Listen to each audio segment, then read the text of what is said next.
Do you think that Donald Trump has a sense of his own limitations? Deep down, absolutely.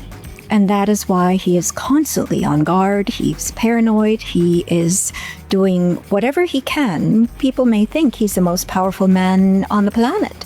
Why does he need more and more? He's now accumulating ICE agents as government police force. He's now required every state to deploy 500 National Guard members to function essentially as a guard for himself against the people. Because when he demands this kind of powerful positioning of himself, he's doing so from a place of pathology. It's not a healthy demand.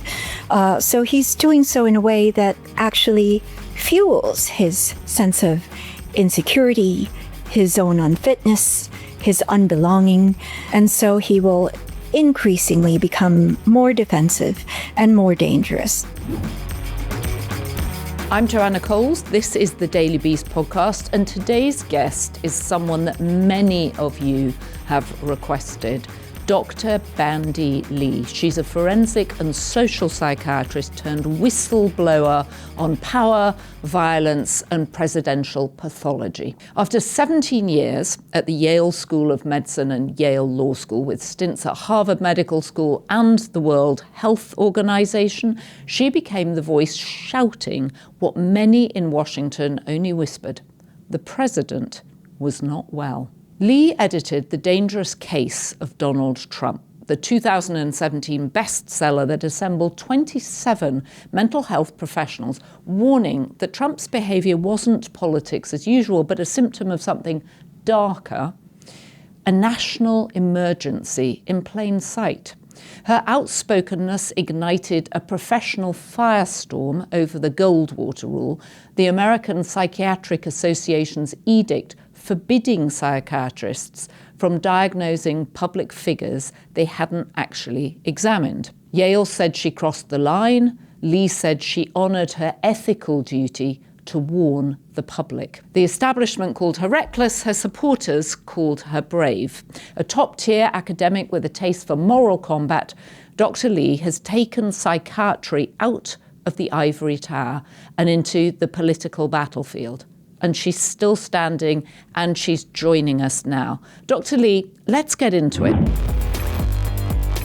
So could not be more pleased to be joined by Dr. Bandy Lee. Now, as many of you who follow the podcast closely may recognize from our comments, you are singly the most demanded guest. People from everywhere, from Australia, from Europe, from all sorts of states in the US have said you need to talk to Dr. Bandy Lee. So we're very pleased to have you with us.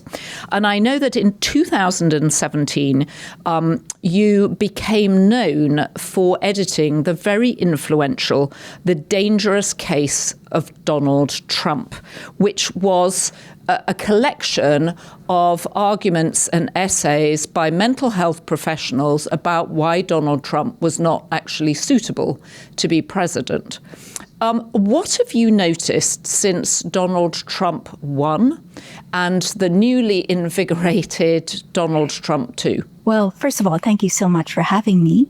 I may summarize the first book's thesis as being that Donald Trump was more dangerous than he appeared to be, that he was bound to only increase in his dangerousness, and that if we failed to contain him early on, he would become uncontainable.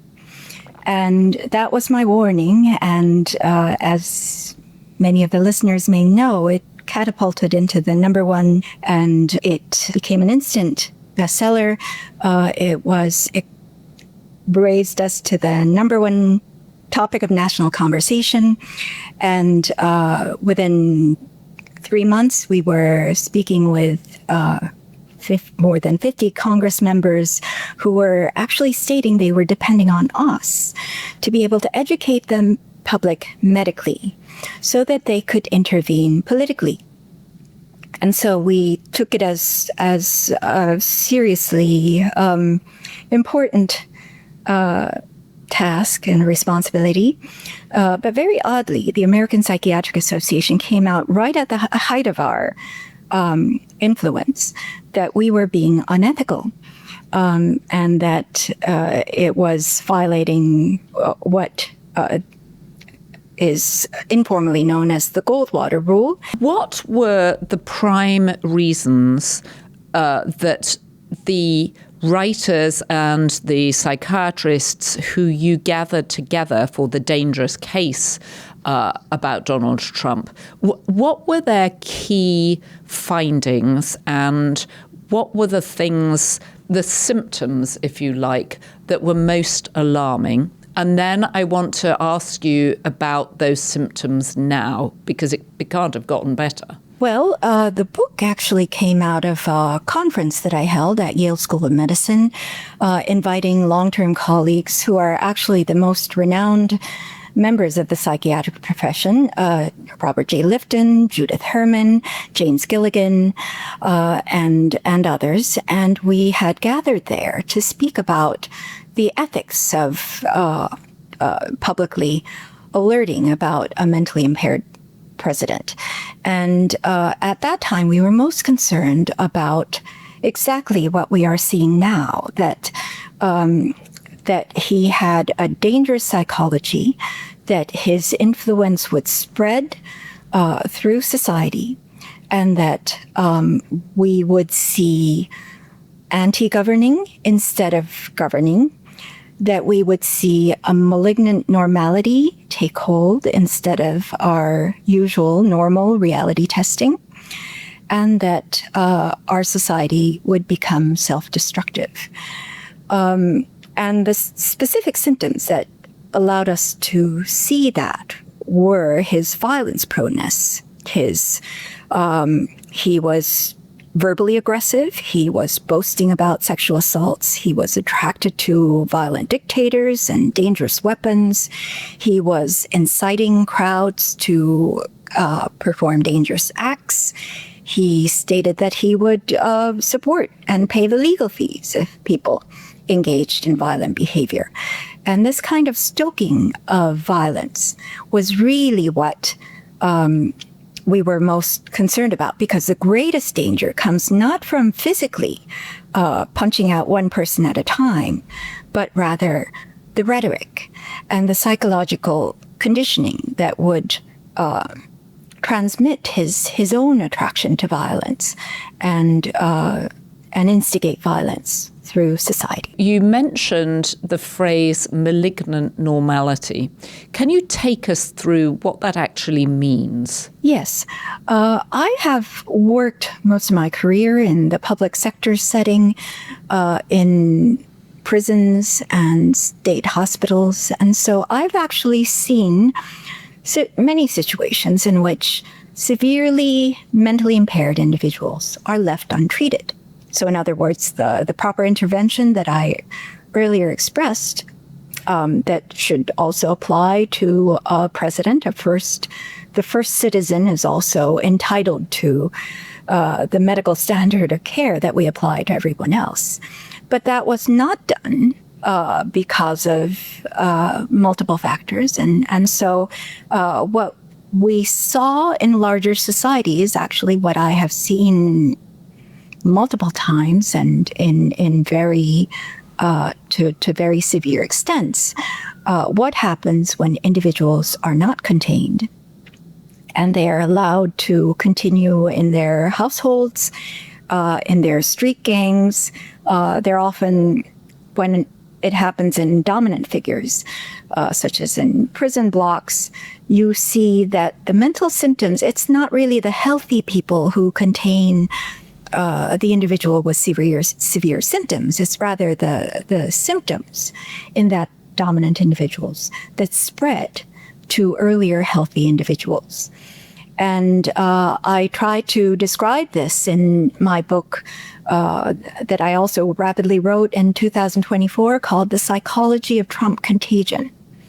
an existential danger to American democracy and all humankind. And what I was trying to illustrate there is that the severe pathology has a way of overriding because of emotional compulsion and the innate drive to, in other words, override reality and overcome it in order to convert it to a reality that is more acceptable, more tolerable to oneself. Now, most of us who don't have severe symptoms don't experience this because we're more concerned about adjusting to reality and fixing reality in a way that would be beneficial to us and truly bring about positive outcomes. But those who cannot, who do not believe that that is even possible, in part because of their own experiences and their own symptoms arising from the fact that reality was somehow intolerable to them. The fact that one was one's own sense of inadequacy or incompetence would be so unacceptable to oneself that one would rather change all of reality and fix people in important positions to be able to affirm that one's alternative reality or one's own delusional sense of reality is more correct. Then when that drive is greater, then there's less of a motivation to learn what reality is and to respond properly to it and to adjust in ways that will be productive and ultimately truly fulfilling. Because fantastical thinking is usually never fulfilled, and the hunger even simply grows with time. Dr. Lee, if he were your patient and he came to you, how would you treat Donald Trump? Well, first you need to set limits to show him that that he cannot do all the things as he pleases, and actually pursuing power and influence and force everyone else is really not going to get him his end goals, which is to find himself acceptable and the world around him acceptable. So what I do with patients is, and I treat many individuals like him. In fact, I've probably seen at least 1,000 individuals with his psychological structure. Good Lord, 1,000. Wow. Thank goodness they didn't all run for president. Yes. In fact, they're quite common, especially in the maximum security prison setting where I work. Right. What a great juxtaposition. So you've treated 1,000 of them. How do you begin to set limits? Well, first of all, there are limits set already by the time they come to treatment in prisons. But I also advise courts, prisons, and governments on containing individuals who are dangerous. And the first step is containing them, removing them from access to essentially access to settings where they can cause harm. And part of that also is if they're a publicly influential person, then their policies or rhetoric could also cause harm.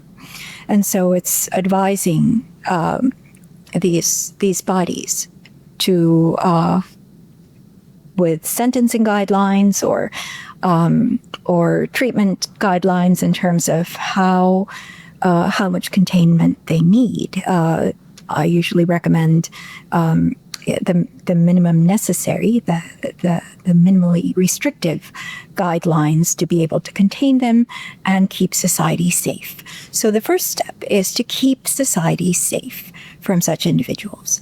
And that is where it's critical that mental health experts speak up, That is what we decided in very early at the onset of the first Trump presidency. That's why we all got together and decided. It was really an ethics conference that from which we unanimously decided that we had an ethical responsibility to society to warn of the dangers that we saw. And it's not common that mental health experts have such a public or societal role, but at that time, the situation was such that our voices became relevant. And perhaps the most relevant. And others thought so too.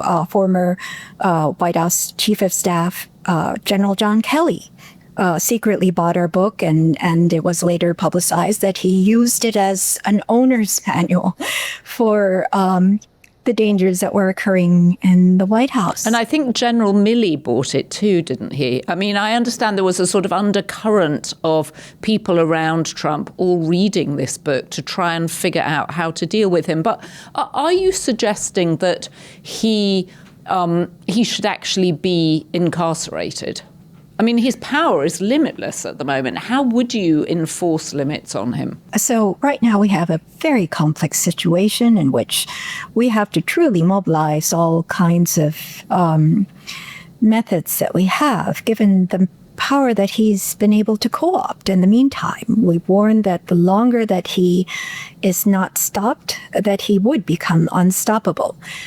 And right now, frankly, many people are afraid. Many agencies and institutions that would have contained him in the past or would have contained such an individual in other circumstances have all cowered and have become fearful of his threats, intimidation, and bullying methods. But what's important to understand is that the longer we allow this to go on, the more dangerous he will become, and we will not be keeping ourselves safe. So we're in the situation we're in.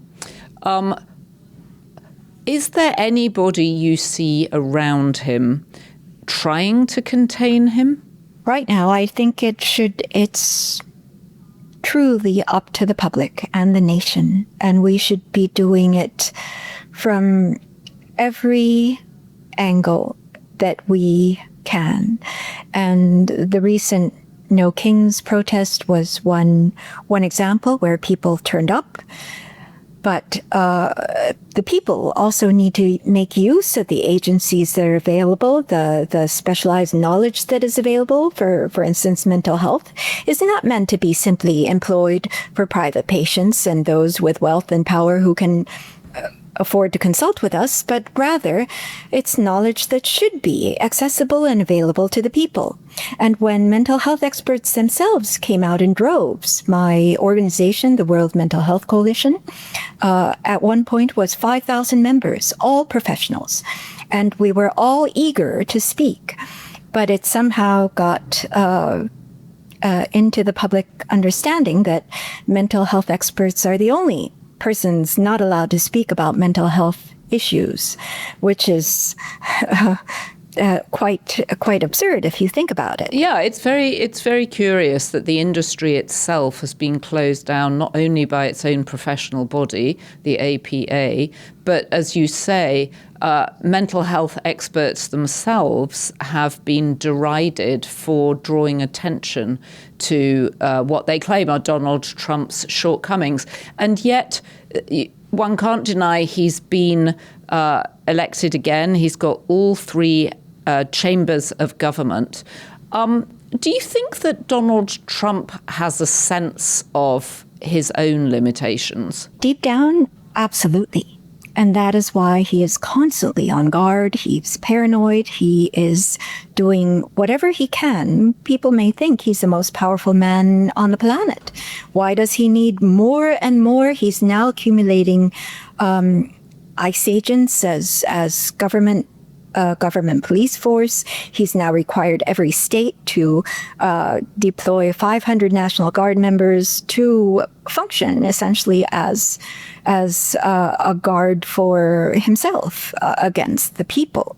And these kinds of acts come out of his own almost limitless insecurity that is further being fed by his being allowed the kind of power and position that he has been given. Because when he demands this kind of powerful positioning of himself, he's doing so from a place of pathology. It's not a healthy demand. So he's doing so in a way that actually fuels his sense of insecurity, his own unfitness, his unbelonging, and so he will increasingly become more defensive and more dangerous. And it simply doesn't benefit anyone to continue to enable this drive. Why do his supporters, in particular, find him as appealing as they do? Because he has enticed them, in a sense, hypnotized them. In political psychology, we actually call these individuals spellbinders. And they use a kind of psychological manipulation through superficial charm. Those who see through him can see through him at once, but actually the longer he is allowed public exposure, the more effective he will become, even eventually for those who initially saw through him and were not enticed. And then you're too far involved and perhaps have sacrificed too much, that even if you do not find that he is any longer anything that he said he was going to be, that you cannot let go. It is too painful to think that you have invested so much for so long. And in some ways, it's more, he has made you fight for him, for your own psychic survival, the way he fights for himself. And so it's not really by people's reasoned, informed consent that they have enlisted to buy into his views, but rather his spread of symptoms through exposure. And that's what I describe in my last book, The Psychology of Trump Contagion, that it's a contagious effect, and which eventually arrives at a state that's called shared psychosis, or more precisely, folie à millions. It was initially discovered as a phenomenon 150 years ago as folie à deux. And but it doesn't have to be two. It can be folie à trois, quatre, cinq, folie à famille, folie à groupe, folie à nation. And what we're seeing is what the social psychologist Erich Fromm dubbed folie à millions, madness by the millions. It doesn't mean that each individual is affected by mental illness. It means that as a group, we would not be able to make decisions in a healthy direction, but act as if we ourselves have lost reality testing and are attracted to self-destructive acts and will condone those acts. What is it like being in the inner circle of someone like Donald Trump? I'm thinking about the madness of millions. The Erich Fromm point is so interesting. How do you think about, for example, Donald Trump's wife doesn't seem to be around at all at this point. She was around a little bit during Trump 1, but seems to have pretty much disappeared for Trump 2, or only turns up at very few occasions. His daughter has sort of fled and said she doesn't want anything to do with politics. It's too cruel a game for her. The people that worked with him closely last time, one thinks of Vice President Pence, are nowhere to be found. nor is John Kelly, his former chief of staff, or General Milley. In fact, they're now sort of persecuted by Trump. And one thinks recently of Donald Trump calling Mike Pence a wimp, which Jonathan Karl reported in his book. I mean, you've described very effectively the sense of the country coming under this thrall. But what is it like being close up with someone like this? I mean, it manifests in multiple forms. It's actually been recorded since 150 years ago that there are those who are synergistic with his psychology and therefore are further activated in terms of their own predispositions. There are others who did not have his predispositions earlier, but then it's created them in them, if you will, because of their personality leanings. And then there's a third group, those who were previously healthy, who then take on his symptoms and act as if they have the similar symptoms as he does. But in fact, once they're removed from influence, they would return to normal. And there's the fourth group who resist him for the longest time, but then are either exhausted or are later converted. And those are the individuals that are hardest to turn back. But these clinical studies have shown time and again that once you remove the person from exposure, what actually happens in prison settings or state hospital settings is that after an entire family looks like they're schizophrenic because of one individual having schizophrenia in the household, and they can even adopt bizarre delusions. You take a careful history, figure out who was the one who spread the symptoms, hospitalize them, and they're the only one you need to hospitalize. The rest of the family returns to normal. And it's the same with streaking. I've never heard that before, that you can have one person with schizophrenia in the family and then other people adopt the same symptoms. And then you extract that person and the family goes back to normal. That's right. It's a very impressive phenomenon and very dramatic. And that is what people do not realize. When Donald Trump was elected for the second time, it was not entirely out of people's well-reasoned volition. It is a natural result of having an individual with severe symptomatology continue to be exposed to the public.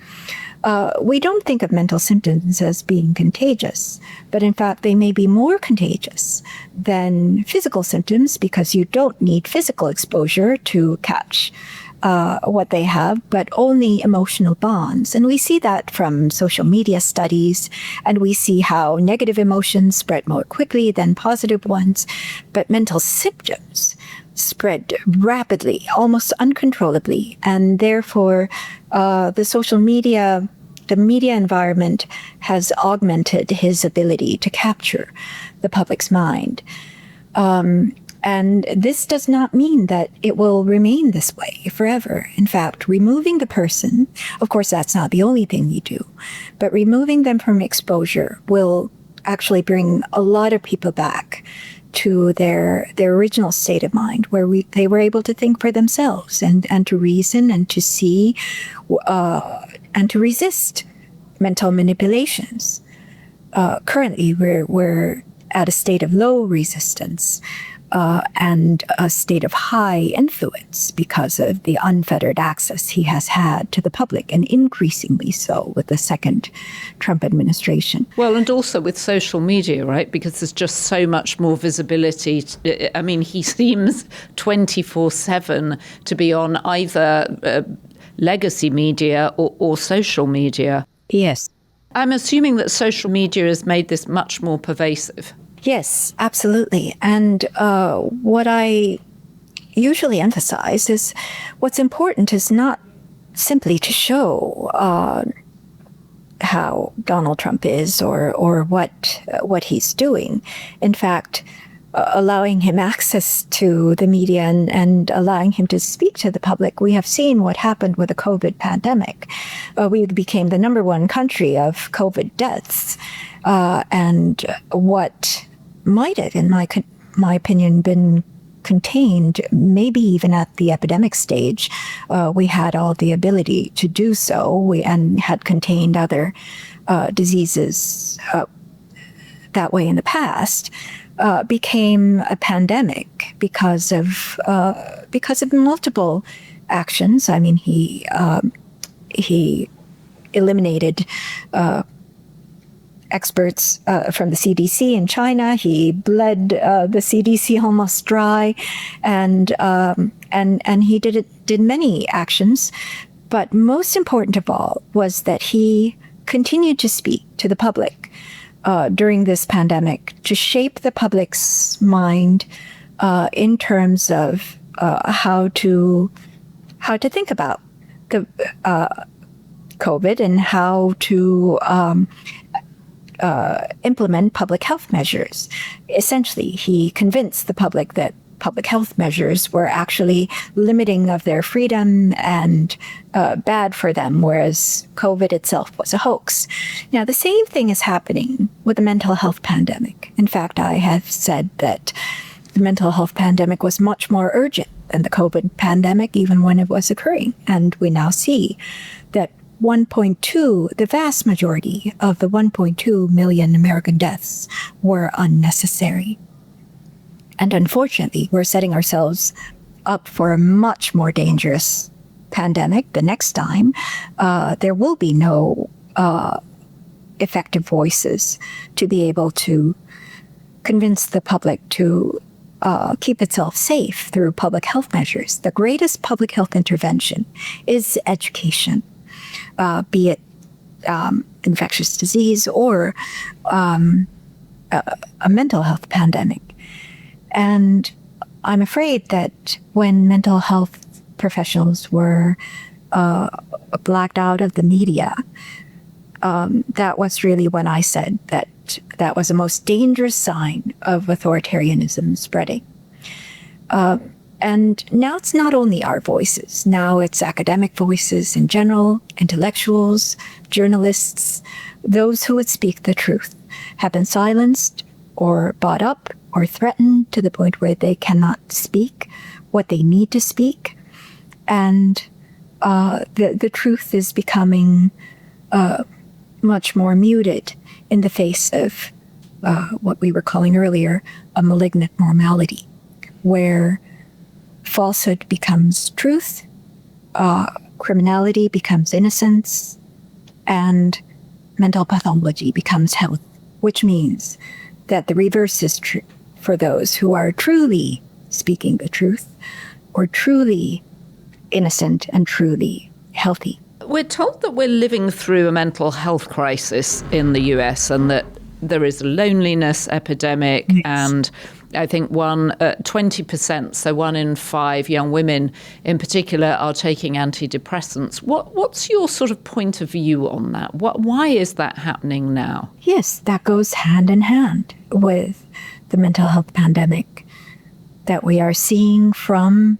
the aggressiveness and the violence coming out of the Trump presidency, the 2 Trump presidencies, and even in between. I have actually stated in my Profile of a Nation 2020 book that the Trump presidency would not end unless there is a proper intervention. And psychologically, it didn't end in many people's minds. The public continued to expect that he would return and became furious that he was not elected, or that would rather believe that the election was false and that he was the true president. All of that fueled his return. And during his return, he will implement societal conditions that not only reproduce more individuals who are impaired the same way as he is, but others who feel isolated, traumatized, depressed, those who still try to hold on to reality in the face of malignant normality will be further weakened and vulnerable to, if they weren't before, they would be pushed in the direction of mental illness, situational mental illness, such as anxiety, depression, post-traumatic stress symptoms, and many of those who have been victims of violence have stated that they have flashbacks and unwanted memories from watching the Trump presidencies unfold. In fact, there's a chapter in the original book that says that the Trump presidency is like being in an abusive relationship. In fact, it's a national a situation of national abuse. So a final question then. How do we pull out of this sense of being captured by someone? Well, it's been extensively written about in the psychological and psychiatric literature of how individuals can adopt a kind of cognitive dissonance or cognitive state for survival. We call it battered person syndrome. It's a bit like Stockholm syndrome, where you get caught by your captive and take over there, or you help yourself remain captive. Yes, and the Stockholm syndrome is a great example of traumatic bonding, because you're in a situation where you're held under life or death by your captor. It is so intolerable that you would rather choose to put your captor in the right, and to idealize them, to consider them your savior rather than your violator. And we're in a very similar situation. I've written most recently about how dangerous it is that we have such an impaired person in charge of the nuclear arsenals of our country in such a devastatingly dangerous state of a risk of nuclear war by so many countries now holding nuclear weapons and threatening to use them. One of the principal reasons why, from the very beginning, that I have stated that the Trump presidency was a public health emergency, in fact, an emergency for the human species and for our collective survival. And one part of that is nuclear danger. The other part is environmental danger, the climate crisis that we're in. Recently, we've learned that we've surpassed the 1.5 Celsius goal that the Paris Climate Accord would have allowed us to keep, and we know how he pulled out of that and how he pulled out of a number of nuclear agreements. But the third great danger, on par with the others, is his ability to hijack the public's mind through manipulation, gaslighting, through projection, and reversal of reality. And these are the kinds of things that the public is unaccustomed to confronting. Those who have been victimized by this in their personal lives, professional lives, their workplaces, there are more and more individuals with narcissistic pathology and psychopathic pathology. It's kind of a growing phenomenon. Those who have personal experience with this have learned to recognize it, painfully so. But the rest of the population needs to be educated. In fact, it's usually, I imagine, beyond the realm of imagination, the most public. It's not what we normally encounter, and yet something that we need to be aware of. as it's becoming more and more epidemic in our society. So Donald Trump could be used as an example where we educate ourselves, respond appropriately, and learn to protect ourselves in future. Or we can take us on a path where ignorance leads us, really, a state of fear, unknowing what is before us, imagining all kinds of dangers that actually are greater in our imagination than if we truly understood it and knew about it. Because one thing about dangerous individuals, such as Donald Trump, is that once we contain him, we will see immediately how he would be reduced, he would fold in on himself and no longer be as threatening and intimidating as he seems right now, when he feels, well, he himself is fighting for his psychic life, his own image, and continuing to prop this up will not help him or ourselves. So my solution really is for all manner of institutions, agencies, stakeholders to please consider consulting us, mental health experts who deal with these situations day in and day out. Containing danger is one of the main work that we do, assessing, measuring level of danger, and appropriating the correct amount of containment that would be mandatory for our safety and survival. So there we have it, containment. Dr. Bandy Lee, thank you so much for a very comprehensive explanation of what on earth is going on in America and very possibly the world. Do you have a website we can send people to read more about your work and to read your books?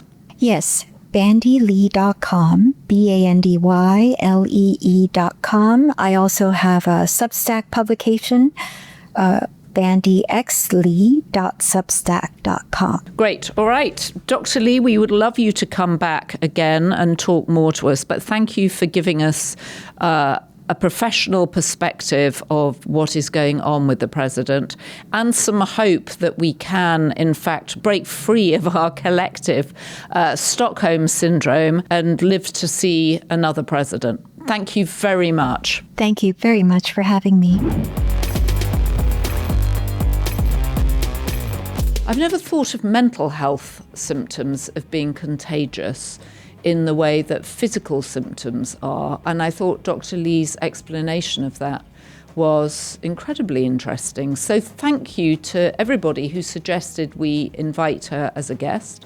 I look forward to being in the studio with her next time. It's always difficult doing interviews on Zoom, especially when you're meeting the person for the first time. But I'm excited to meet her in real time in the studio when she's next in New York. So if you have been, thank you for joining us. Don't forget to subscribe to our podcast, wherever you get your podcast. Leave a comment if you happen to be watching on YouTube, and review us if you're on Apple or Spotify. And don't forget, subscribe to the Daily Beast too. We're independent media and we really appreciate your support. And of course, most importantly, don't forget to be Beast. And a shout out to our Be Beast level members: Herbie, Andrew Meller, Sandra Clark, Bonzo, Val Love San Francisco, Bocock DC, Karen White, Heidi Ripley, Sharon Shipley, Andrea Hodell, and Connie Rutherford. And thanks to our production team, Devon Rogerino, Anna von Urson, and our editor, Jessie Millward.